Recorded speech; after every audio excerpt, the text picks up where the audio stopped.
Assalamualaikum warahmatullahi wabarakatuh. Perkenalkan nama saya Andriani Maraksa dari kelas 4A TRPL Pagi. Nah, di sini saya akan membuat video singkat berdasarkan saya nonton referensi dua YouTube berdasarkan tugas yang diminta. Itu saya menemukanlah satu video dari konten kreator bernama Fajri Fax kalau nggak salah. Nah, dia menjelaskan apa itu AI, lalu konten biasa AI itu seperti apa, dan akhirnya saya jadikanlah PPT sederhana yang saya jelaskan kembali. Nah, mungkin kita lanjut saja. Sejarah perkembangan AI. Pertama, pendahuluan apa itu AI? AI adalah artificial intelligence yang berkembang melalui proses panjang yang melibatkan pemikiran filosofis, penelitian ilmiah, hingga revolusi teknologi modern.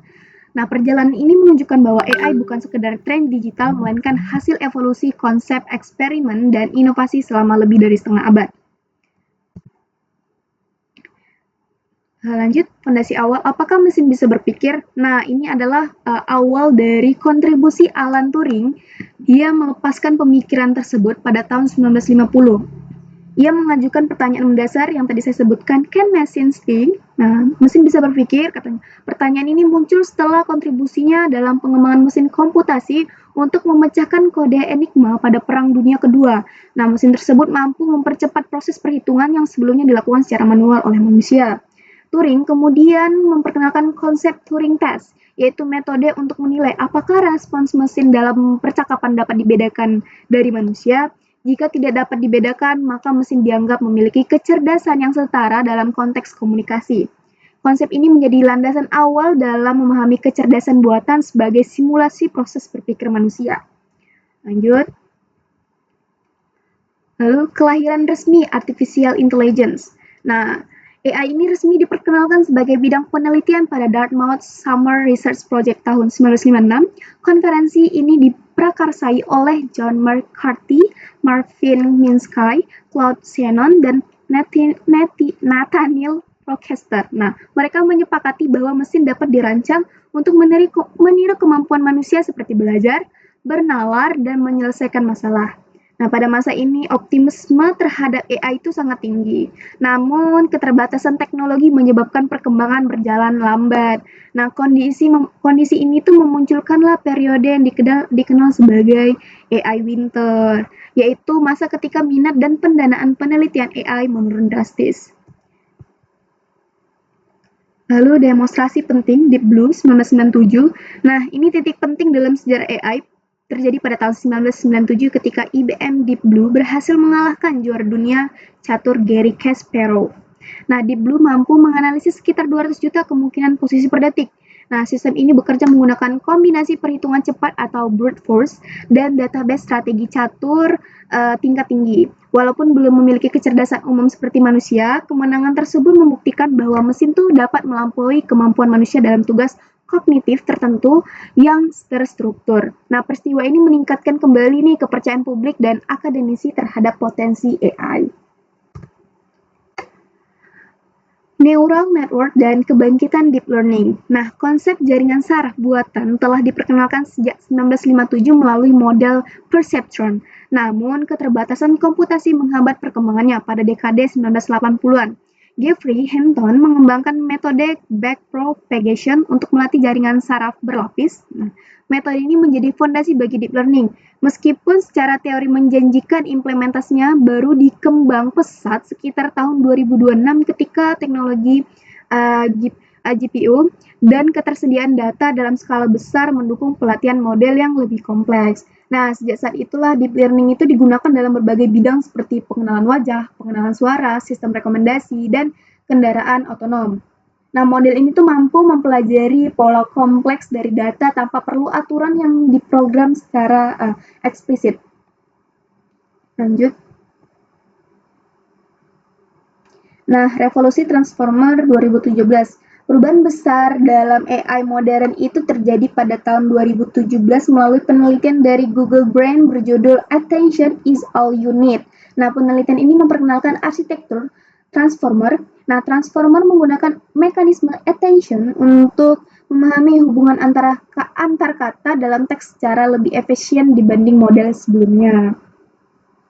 Nah, keunggulan utamanya adalah kemampuan memproses data secara paralel dan memahami konteks yang panjang. Dampaknya itu terlihat pada peningkatan kualitas layanan seperti Google Translate dan menjadi fondasi bagi Large Language Models atau LLM. Nah, salah satu implementasi paling dikenal adalah ChatGPT yang mampu menghasilkan teks kohoren, menjawab pertanyaan, serta membantu berbagai tugas akademik dan profesional. Ya, saya pun merasakan dampak positif ya dari AI ini yang termasuk tadi disebutkan ChatGPT. Saya pun bertanya-tanya tentang AI juga dibantu oleh ChatGPT. Gitu. Lanjut. Perkembangan AI multimodal dan diffusion models. Nah, sejak 2021, perkembangan AI ini semakin meluas dengan munculnya diffusion models, yaitu model yang dapat menghasilkan gambar berdasarkan deskripsi teks. Prosesnya itu dimulai dari noise acak secara bertahap, dibentuk menjadi gambar sesuai instruksi. Nah, beberapa platform yang menggunakan teknologi ini antara lain itu adalah Stable Diffusion, DALL-E, Midjourney. Nah, perkembangan itu menandai era AI multimodal di mana sistem mampu memahami dan menghasilkan berbagai jenis data seperti teks, gambar, dan suara secara terintegrasi.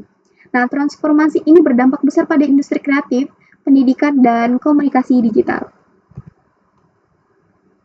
Nah, untuk pengakuan ilmiah dan tantangan etis. Nah, pada tahun 2024, John Hopewell dan Geoffrey Hinton menerima Nobel Prize in Physics atas kontribusi mereka dalam memahami mekanisme pembelajaran jaringan saraf berdasarkan prinsip fisika statistik.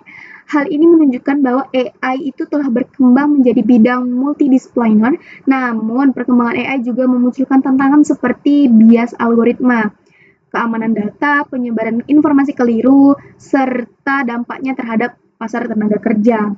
Oleh karena itu, pengembangan AI itu perlu disertai regulasi dan prinsip etika yang jelas.